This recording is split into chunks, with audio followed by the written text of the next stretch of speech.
Bonjour à tous, c'est Isabelle, bienvenue sur ma chaîne et je vous retrouve aujourd'hui enfin, et oui, après un peu plus de 2 semaines pour une vidéo Point Livresque.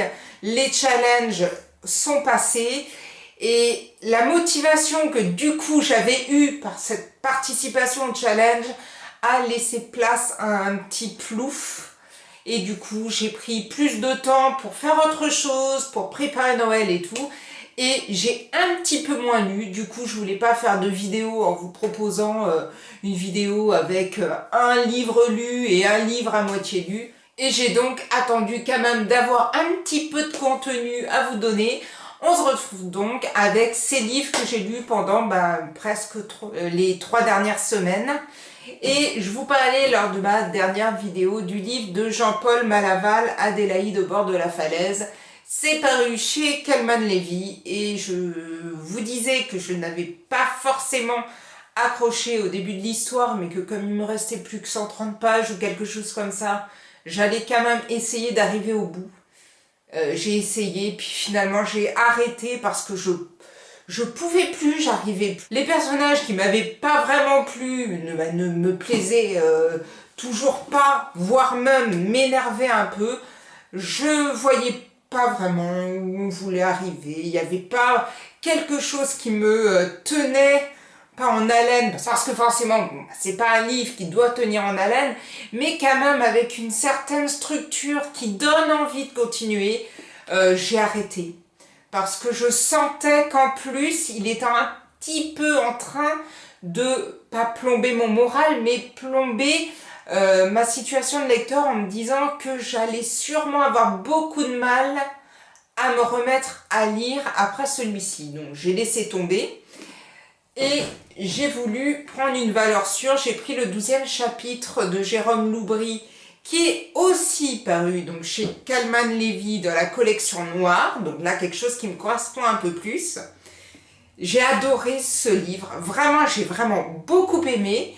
Le seul problème, qui vient de moi, c'est que j'étais plombée par le livre de Jean-Paul Malaval, ce qui fait que j'avais envie de lire, mais des fois j'avais aussi envie de faire autre chose, envie d'oublier un petit peu ce qui s'était passé avec l'autre livre, et du coup j'ai bien mis une semaine à lire celui-ci, alors que d'habitude un livre qui fait 300 pages ou quelque chose comme ça, je le lis très très rapidement. Là j'ai bien mis une semaine. On est en 86 avec David et Samuel, ils ont 12 ans et chaque année ils vont dans un centre de vacances qui appartient aux employeurs de leurs parents et ils vont faire la connaissance de Julie qui est une fillette qui a à peu près leur âge. Et ils vont vraiment se lier d'amitié tous les trois, sauf que à la fin de cette semaine de vacances, Julie va disparaître et on ne sait pas vraiment ce qui lui est arrivé. Parallèlement à ça, on se retrouve 30 ans plus tard avec toujours le personnage de David et le personnage de Samuel. Ils ont vieilli, ils ont fait leur vie et on va essayer un petit peu comme ça de savoir comment ils ont évolué dans leur vie après la disparition de Julie. Et qu'est-ce qui les a vraiment marqués, tout en sachant qu'ils vont recevoir chacun une enveloppe avec un livre. Et ce livre est un livre qui parle justement de ce qui s'est passé en 86. Le livre est le même pour tous, excepté le 12e chapitre, qui est adapté à chacun des personnages. J'ai vraiment beaucoup aimé. Ça se laisse lire, mais hyper facilement. Si j'avais pas eu ce blocage avec l'autre livre, je pense que je l'aurais lu très vite. Je l'ai même préféré, il doit être quelque part par là, au Chien des Trois, qui était le premier livre de Jérôme Loubry, que j'avais bien aimé. J'ai vraiment adoré celui-ci. Les personnages, l'histoire et tout, c'est un gros coup de cœur et je ne peux que vous encourager à découvrir celui-ci. Et ensuite, j'ai lu Jake de Brian Reardon qui est paru chez Gallimard dans leur collection série noire. Et là, c'est le livre qui m'a fait pleurer toute l'après-midi du jour de Noël.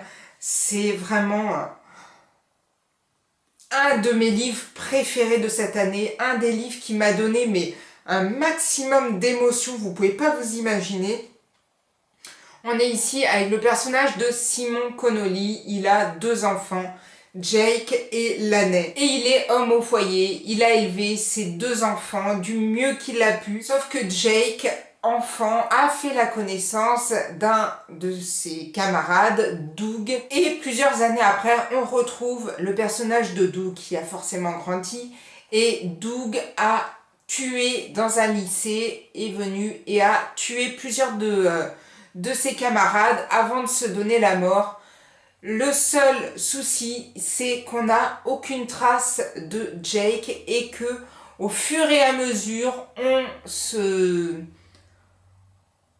se pose des questions et on se demande vraiment si Jake, qui était vraiment très ami avec Doug, si Jake n'a pas participé à cette tuerie et a décidé de partir juste après, de se cacher, ou s'il lui est arrivé quelque chose. Vraiment, on ne sait pas du tout où est passé Jake, et ce livre est bouleversant. C'est sublimement écrit. Mais vraiment, moi j'ai bouffé tous les mots un à un, ça a été un régal.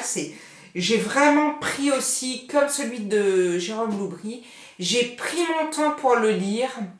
Et puis après, il est tombé sur la période juste avant Noël, donc j'avais aussi un peu moins de temps pour lire. J'ai dû mettre 5-6 jours à le lire, c'est pareil, il fait 300 pages, mais j'ai pris beaucoup de plaisir à lire ce livre. Et pour moi, ça restera une de mes meilleures lectures. Je pense que je vous ferai un petit top avec tous les coups de cœur que j'ai eu cette année.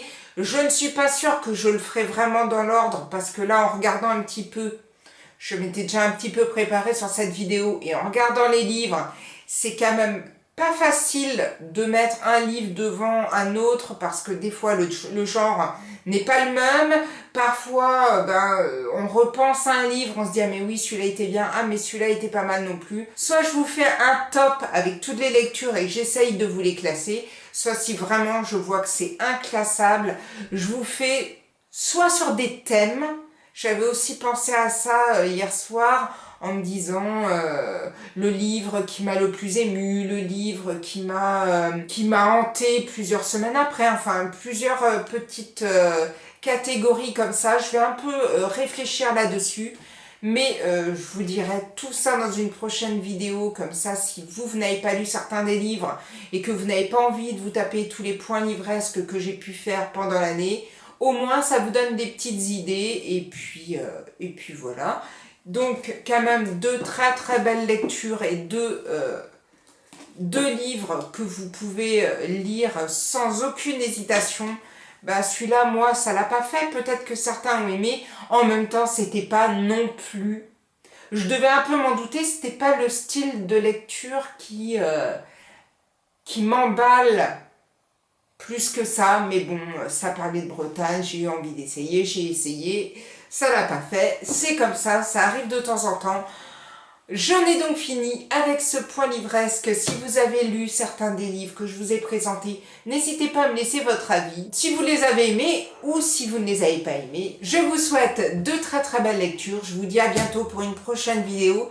Je ne sais pas si j'aurai le temps d'en refilmer une avant la fin d'année, sinon à l'année prochaine. Passez de très bonnes fêtes et prenez soin de vous.